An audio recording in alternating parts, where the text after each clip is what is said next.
कैसे हैं आप सभी लोग। आज हम लोग फिर से exercise 6A class 9th RS Agarwal sir ji की क्वेश्चंस को डिस्कस करेंगे।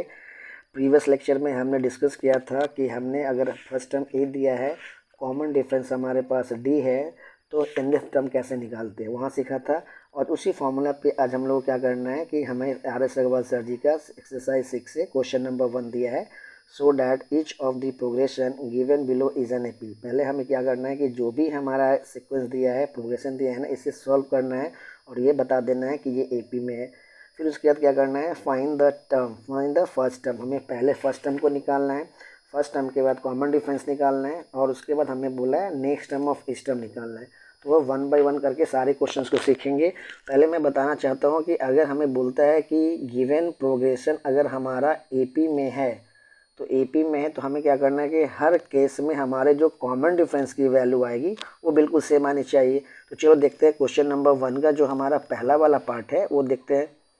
जो हमारा पहला वाला पार्ट का जो सीक्वेंस दिया हुआ है दैट शुड बी 9, देन हमारे पास ये 15 दिया हुआ है, देन हमारे पास ये 21 दिया हुआ है और उसके बाद हमारे पास 27 दिया हुआ है और उसके बाद ये हमारे ब्रोकन लाइन है, मतलब इससे हमारा सीक्वेंस क्या है, कंटिन्यू है।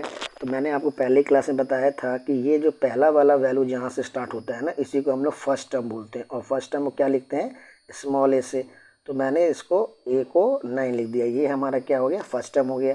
कॉमन डिफरेंस के लिए मैंने बताया था जो नेक्स्ट टर्म है ना, जो सेकेंड टर्म है, और सेकेंड टर्म में अगर ये फर्स्ट टर्म को आप माइनस कर दोगे तो वो आपका क्या निकल जाएगा, कॉमन डिफरेंस, जिसको हमने स्मॉल डी से लिखा है। ये क्या बन जाएगा हमारा, ये बन जाएगा आपका 15 माइनस बाई 9। तो ये हमारा कॉमन डिफरेंस हो गया और 15 माइनस 9 करोगे तो इसकी वैल्यू क्या आ जाएगी, 6 आ जाएगी। अब आपको बोलता क्या है कि हमें नेक्स्ट टर्म ऑफ ईच निकालना है।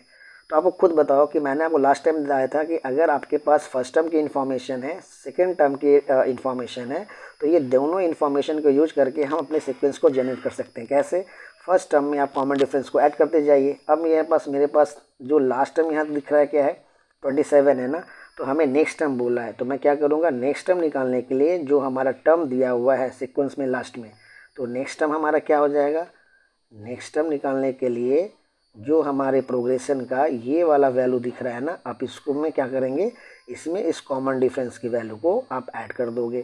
तो ये क्या बन जाएगा मेरा 27 प्लस ऑफ 6, इसको ऐड कर लोगे तो इसकी वैल्यू आ जाएगी 33। तो हमने नेक्स्ट टर्म निकाल लिया।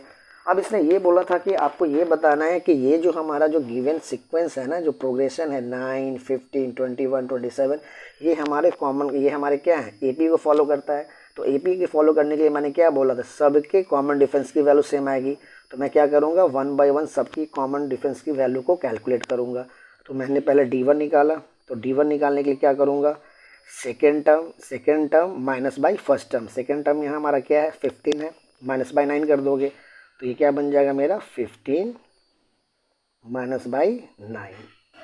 तो यहाँ से हमने क्या निकाल लिया कैलकुलेट करके, यहाँ से हमारी वैल्यू आ गई 6 आ गई। सिमिलरली अब क्या करेंगे, हम इस वाले वैल्यू का थर्ड वाले टर्म का सेकेंड वाले से डिफरेंस ले लेंगे। तो थर्ड वाले में क्या है, 21 है और सेकेंड वाले टर्म क्या है, 15 है। चलो मैं यहाँ से निकाल के देखता हूँ।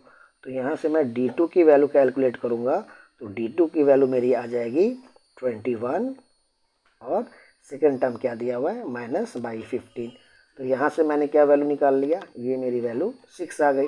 सिमिलरली मैं D3 के लिए ऑपरेट करूँगा और सेम प्रोसेस को क्या करूँगा, अप्लाई कर दूंगा। D3 के लिए next term minus by its preceding term. तो नेक्स्ट टर्म हमारा क्या था 27 और 27 से प्रीसीडिंग वाला टर्म क्या था 21 था। तो 27 में मैंने 21 को माइनस कर दिया, तो यहाँ से मैंने वैल्यू 6 कैलकुलेट कर ली।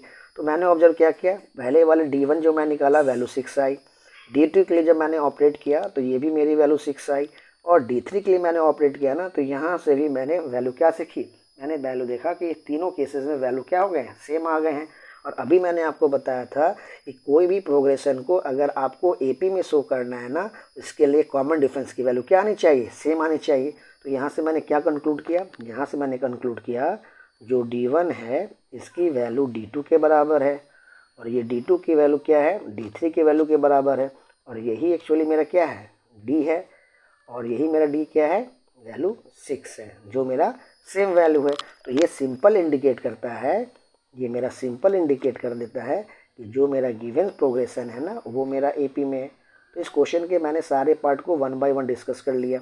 तो मतलब क्या था, पहला पार्ट क्या था कि इस वैल्यू को प्रूफ कर देना है कि ये प्रोग्रेशन एपी में है। तो मैंने कॉमन डिफरेंस की मदद लिया। फिर इसने बोला फाइंड द फर्स्ट टर्म। तो ये जो फर्स्ट टर्म है ना, फर्स्ट टर्म जिसको हम लोग बोलते हैं स्मॉल ए से, इसकी वैल्यू हमारी क्या आ गई, 9 आ गई। This is the first term. Then after हमारे क्वेश्चन में बोला था कि हमें आपको कॉमन डिफरेंस फाइंड करना था। तो कॉमन डिफरेंस की वैल्यू मैंने यहाँ से निकाल लिया, जो सी डी था, ये मेरा कॉमन डिफरेंस आ गया।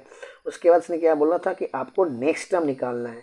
तो नेक्स्ट टर्म का तरीका मैंने क्या बोला, जो मेरा टर्म दिया था इसमें हम क्या करेंगे, कॉमन डिफरेंस की वैल्यू को ऐड करेंगे और अपने काम को कर लेंगे। ठीक है, अब हम चलेंगे क्वेश्चन नंबर 2 में काम करेंगे।